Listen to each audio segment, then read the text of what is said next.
There's exactly one moment in baseball where the losing team can be denied the right to finish playing defense at all. Not because the rules ran out, but because the home team simply doesn't need the rest of the inning anymore. That's the entire premise of a walk-off. The trailing team gets to just stop mid-play the second the winning run crosses the plate. No other major sport ends a contest quite this abruptly, mid-motion, sometimes mid-throw. Think about how strange that actually is compared to almost every other way a game can end. A basketball team down 2 with the clock at 0 still gets to watch the final shot go up. A football team trailing late still gets a defensive snap to try to stop the win. Baseball uniquely hands the home team a kind of override switch. The instant the winning run touches the plate, the game is simply over, whether or not the defense was in the middle of doing something about it. And there isn't just one way it happens. There are 6 genuinely different mechanisms that can trigger that override, each one ending the game through a completely different sequence of events. Let's go through all 6. The walk-off home run. Start with the version everyone already knows by name because it's the loudest and the most final. A walk-off home run ends the game the instant the ball clears the fence. There's no fielder to track down, no relay throw that could still save it, no defensive play left to attempt. The moment the ball leaves the yard, the outcome is locked, and the only thing left to happen is the batter's trip around the bases, which by that point is pure ceremony. There's a specific kind of silence that settles over the visiting dugout in the exact instant contact is made, well before the ball has actually cleared the wall. Outfielders on the road team don't sprint after a ball hit that deep with any real hope. They turn and watch, which is its own small involuntary confession that everyone on the field already knows how this one ends, seconds before the scoreboard technically agrees with them. What makes this version specifically final is the complete removal of defense from the equation. Every other walk-off on this list still involves some fielders somewhere with a theoretical chance to prevent the winning run, even if that chance is slim. A walk-off home run erases that possibility entirely the moment contact is made.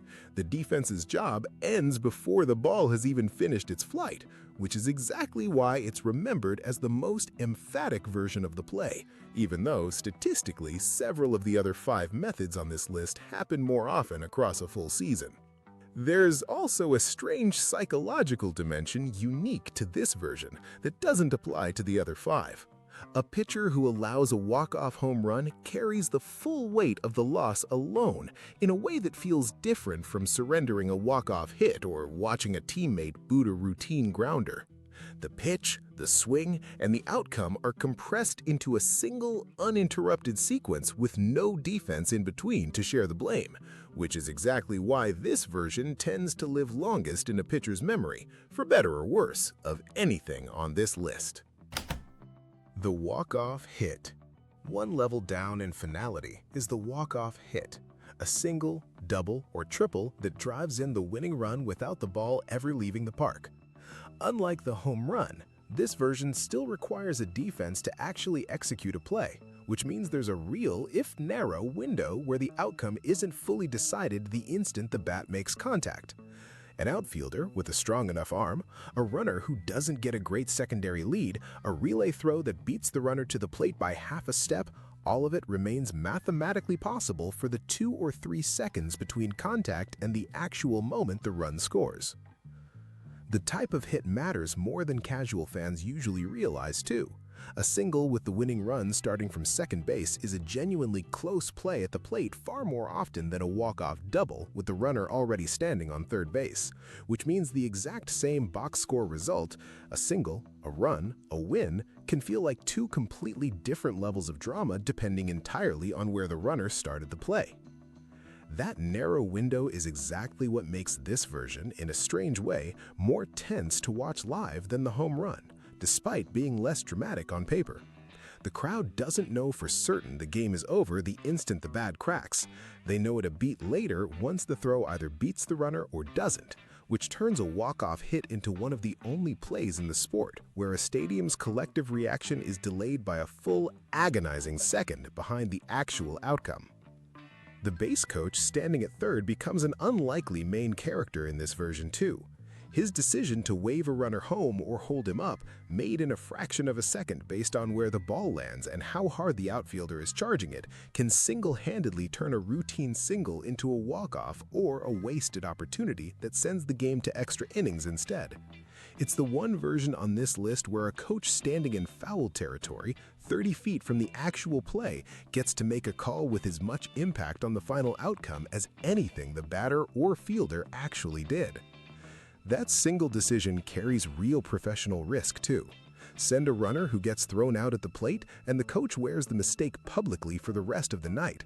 A hesitation that would have scored the winning run safely turns into the exact opposite outcome, a rally-killing out at home that ends the inning instead of the game.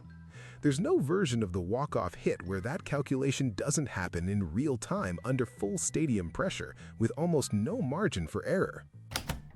The walk-off walk, or hit by pitch. Here's the version that ends a game without a single swing of the bat. With the bases loaded, a walk or a hit by pitch forces the runner on third to advance automatically, which means the winning run can score on 4 consecutive pitches that never even get put in play. It's the quietest possible way to end a baseball game. No contact, no defense involved at all, just a pitcher who couldn't locate 4 pitches in a row against a hitter disciplined enough, or lucky enough, to simply stand there. There's an almost anticlimactic quality to how this version physically looks compared to the other 5, and that's exactly what makes it stand out. No bad crack, no ball in the air for the crowd to track, just a 4th ball, a slow jog from third to home by the winning run, and a celebration that erupts around a play where the actual hero of the moment never had to do anything more athletic than watch 4 pitches sail out of the strike zone. The strategic irony embedded in this version is brutal for the pitching side.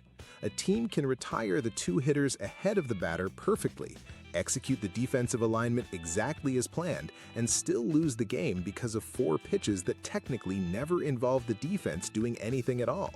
It's the one walk-off method where the entire outcome rests on a single arm trying to find the strike zone under the worst possible pressure the sport can create. It's also the version most likely to get second-guessed after the fact, because a manager or pitching coach almost always has a visible alternative to point to. With the bases already loaded, the pitcher is one bad sequence away from ending the game no matter which hitter is standing in the box, which means every single pitch of that at-bat carries a version of the pressure usually reserved for a full-count, winner-take-all moment, stacked 4 times in a row before the walk even happens. It also happens to be the version that makes intentional strategy completely useless. A manager can't pull the defense in, can't play for a double play, can't do anything at all to influence 4 pitches that never touch a bat or a glove. Every other walk-off on this list gives the defense at least one lever to pull. This one strips all of them away and leaves the entire outcome sitting on the shoulders of a single arm trying to find the strike zone under the worst possible pressure the sport can create. The walk-off sacrifice fly. A sacrifice fly walk-off is the version built almost entirely around a coin flip decision made in a split second by a base coach.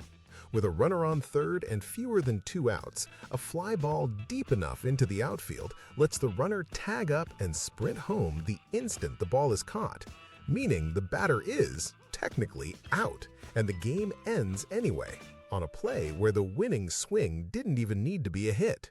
It's the one version on this list where the batter walks off the field having technically failed by the most basic measure the sport uses to judge a swing and gets treated like a hero anyway. Nobody in the stadium cares that the official record books an out next to his name. The box score's cruelty gets completely overridden by the far more immediate, far more visible fact that his team just won the game because of what his bat did. This version is the one that hinges most heavily on outfield arm strength as its own competing storyline. A truly elite throwing arm in the outfield turns a routine sacrifice fly into a legitimate coin flip at the plate. while an average arm makes the tag-up close to a formality the instant the ball is caught. It's the only walk-off on this list where the batter's own personal outcome, an out on the scoreboard, is completely disconnected from whether his team actually wins the game in that exact moment. The runner on third has his own separate, invisible battle happening entirely before the ball is even caught. His secondary lead, how far off the bag he drifts the instant the pitch is released, ready to tag up the moment contact is made, can shave a full step off his sprint to the plate, which is often the exact margin that separates a walk-off from a caught runner ending the inning in the ugliest possible way imaginable for the home team. The walk-off error, wild pitch, or passed ball. Now, the version nobody on the field actually wants credit for. A walk-off can also end on a defensive mistake, a throwing error that lets the winning run score, a wild pitch that gets past the catcher with a runner already dashing from third, or a passed ball that does the exact same thing through a different failure entirely.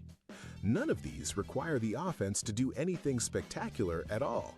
They just require the defense to fail once at the single worst possible moment of the entire game.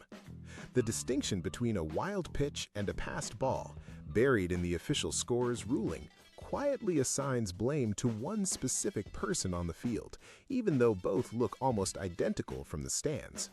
A wild pitch is charged to the pitcher for a throw too far off target for any catcher to reasonably handle, while a passed ball is charged to the catcher for failing to block a pitch that was, in the scorer's judgment, catchable. Either way, the runner from third scores the exact same way, but only one of the two players on the battery walks off the mound afterward with the mistake officially attached to his name. This is also the version that produces the strangest split-screen emotional reaction in the sport. One dugout is celebrating a swing that technically never happened. Sometimes the batter who ended the game didn't even put the ball in play. He simply stood at the plate long enough for someone else's mistake to finish things for him. It's the only walk-off method where the box score's official game-winning credit and the actual dramatic moment fans remember can belong to two completely different people entirely. There's a specific kind of dread that builds around this version that the other five don't share, because it can technically happen on literally any pitch, at any point, with almost no warning. A walk-off home run and a walk-off hit both require the offense to do something first. A walk-off error can arrive out of nowhere off a routine ground ball that should have ended the inning 10 different ways, which is exactly why it's remembered less as a triumph for the winning team and more as a wound for the team that let it happen. The walk-off balk. And finally, the rarest, strangest entry on the entire list, the walk-off balk. With a runner on third and the infield fielding rules in play, a pitcher's illegal motion, the kind covered by the sport's notoriously complicated balk rule, automatically advances every runner on base one base, which means a runner standing on third simply walks home the instant the umpire's arm goes up. No hit, no sacrifice, no defensive mistake in the traditional sense, just a technical rule violation that ends the entire game on a motion that from the stands can look almost identical to every other pitch that inning. The sheer rarity of this version comes down to simple math layered on top of an already unlikely rule call. A balk itself is uncommon enough on its own, and getting called for one specifically with a runner standing on third in a tie game late enough that a run there ends the contest requires several unlikely conditions to line up in the exact same instant, which is exactly why it sits at the very bottom of the list by frequency and at the very top by sheer disbelief whenever it actually happens. It's rare enough that most fans who've watched the sport for decades have never actually seen one live, which makes it the walk-off equivalent of a hidden final boss, a version of the ending that technically exists in the rulebook, gets brought up constantly in trivia, and shows up in a real game so infrequently that even players sometimes need a moment to process what they just watched happen. What makes it uniquely cruel is that the pitcher, in this version, hasn't actually thrown a bad pitch at all. The ball never even leaves his hand. He loses the game on a technicality of footwork or timing, a violation an umpire's eye caught and everyone else in the stadium almost certainly missed. Which means the walk-off balk is the only ending on this list where a huge share of the crowd needs the scoreboard and possibly a replay to fully understand why the game they're watching just ended. 6 different mechanisms, 6 completely different emotional textures, and exactly one shared feature. The losing team never gets to finish. No other ending in the sport removes a team's chance to answer back mid-play quite like this.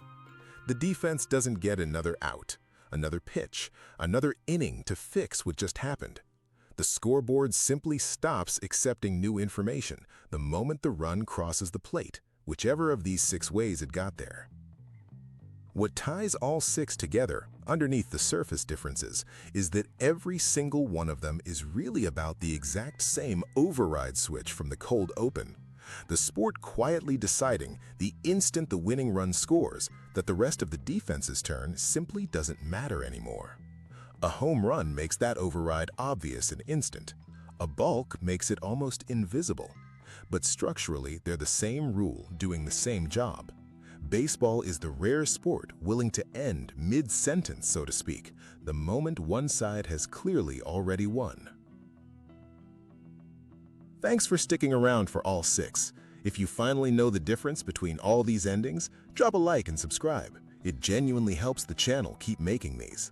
And if you're into the mechanics behind the moments everyone remembers, go check out our last one, Every Nastiest Pitch in Baseball Explained, and the pitch that not even the pitcher can fully control.